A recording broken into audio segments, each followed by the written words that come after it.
দিনাজপুরের হাকিমপুর উপজেলায় ক্ষুদ্র ও প্রান্তিক কৃষকদের মাঝে বিনামূল্যে কৃষি বীজ ও সার বিতরণ কার্যক্রম শুরু হয়েছে। আসসালামু আলাইকুম। আমন্ত্রণ কৃষি সংবাদে। আপনাদের সাথে আছি আমি শারমিন মিনা।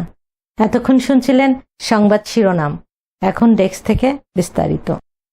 দিনাজপুরের হাকিমপুর উপজেলায় ক্ষুদ্র ও প্রান্তিক কৃষকদের মাঝে বিনামূল্যে কৃষি বীজ ও সার বিতরণ কার্যক্রম শুরু হয়েছে।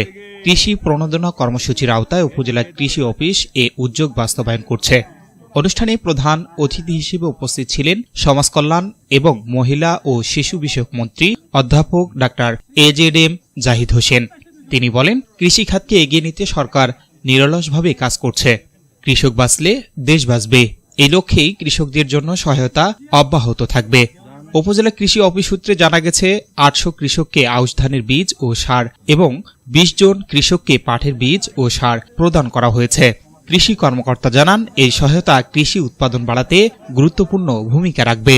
এ সময় উপস্থিত ছিলেন হাকিমপুর উপজেলা নির্বাহী অফিসার অশোক বিক্রম চাকমা, হাকিমপুর ও ঘোড়াঘাট সার্কেলের সহকারী পুলিশ সুপার আনমা নিয়ামতুল্লাহ, হাকিমপুর থানার অফিসার ইনচার্জ জাকির হোসেন, হাকিমপুর উপজেলা কৃষি অফিসার মোসাম্মদ আরজেনা বেগম, উপজেলা প্রকল্প বাস্তবায়ন কর্মকর্তা মাসুদ রানা, উপজেলা সমাজসেবা কর্মকর্তা মাসুদ রানা সহ আরও অনেকে।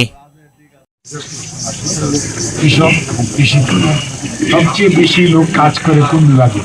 কৃষি, অর্থাৎ সেলফ এমপ্লয়মেন্টের সুযোগ মানুষ কাজ করে কাজেই এই কৃষি পণ্য চাষ, উৎপাদন এবং বিপণন এবং এটার বাজারজাতকরণের যে কথাটাই কৃষি বিভাগের দায়িত্বপ্রাপ্ত কৃষি কর্মকর্তা বলেছেন। অনেক টমেটো হলো, টমেটো যদি একটু প্রিজার্ভ করে রাখা যায় তাহলে একটু সময় মতো আবার একটু দাম পাওয়া যায়। বেশি দামে বিক্রি করার দরকার নেই। উৎপাদনের জন্য যে খরচটা হয়, নিশ্চয়ই একটু লাভ যদি না হয় তাহলে কৃষকদের উৎপাদন করবে না। একবার দীক্ষিক যেটা চাষে বর্তমান সরকার আপনারা দেখছেন যে কৃষি কার্ড ইনশাল্লাহ 14 এপ্রিল এই কৃষক কার্ড যেটা, এটা সকল কৃষকদের মাঝে বিতরণ করা হবে।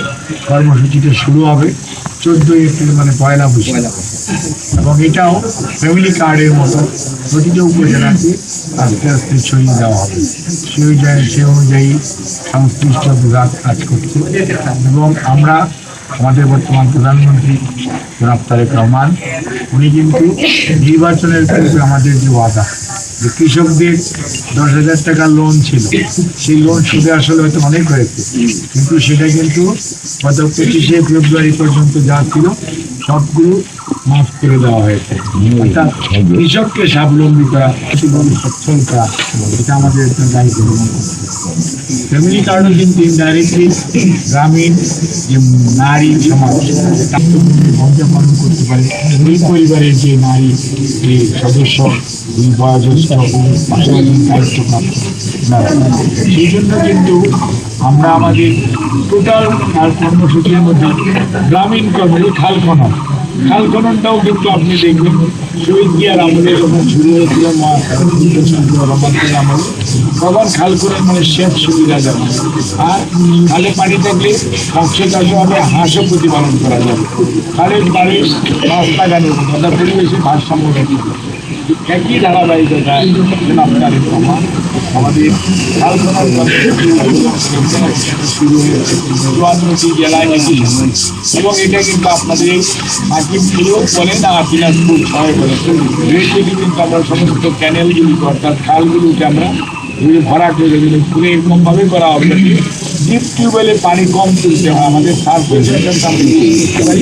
যাতে ডিপ টিউবওয়েলে পানি করা ভালো হবে না, আমাদের কথা যে অর্থাৎ এটার সত্যিকার অর্থে যে আপনার তার যে আপনার পরিবেশের যে ভারসাম্য, কিন্তু আমাদের সত্যিকার অর্থে বন আছে মাত্র 8.5%, কিন্তু বন মিনিমাম 25% বন দরকার যদি আপনি পরিবেশের ভারসাম্য রক্ষা করেন। তাই আমাদের কিন্তু অনেকগুলো কাজ করি।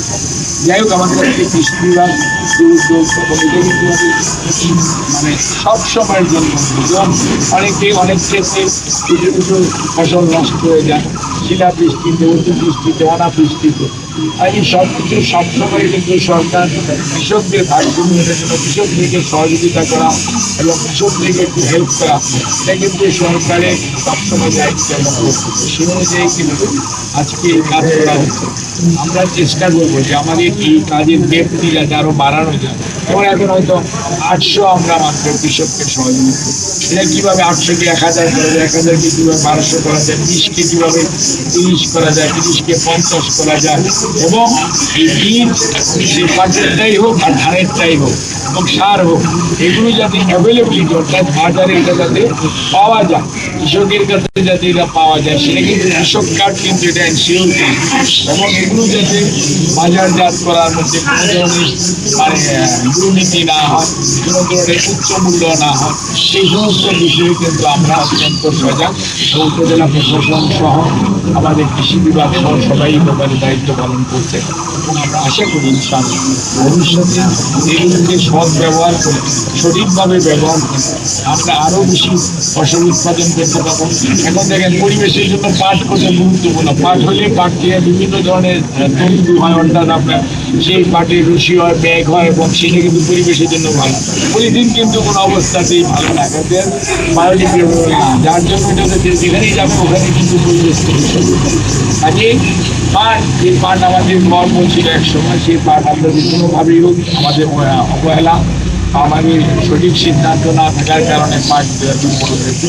কাজে আমরা কিন্তু পাটকে আবারও তার পুরনো যে হারানো গৌরব সেটা ফেরত আনতে চাই এবং সেই জন্য কৃষককে আরও বেশি উৎসাহিত করা যায় পাট চাষে। এবং পাট যত বেশি উৎপাদিত হবে সেটা আমাদের ডাইরেক্টলি এবং ইনডাইরেক্টলি আমাদের দেশের জিডিপি বলেন, আমাদের দেশের পরিবেশে বলেন, একটা মারাত্মক পজিটিভ ভূমিকা রাখে। S Rahman, news desk, MK television. শেষ করছি এমকে টেলিভিশনের কৃষি সংবাদ। এতক্ষণ সাথে থাকার জন্য সবাইকে অনেক অনেক ধন্যবাদ।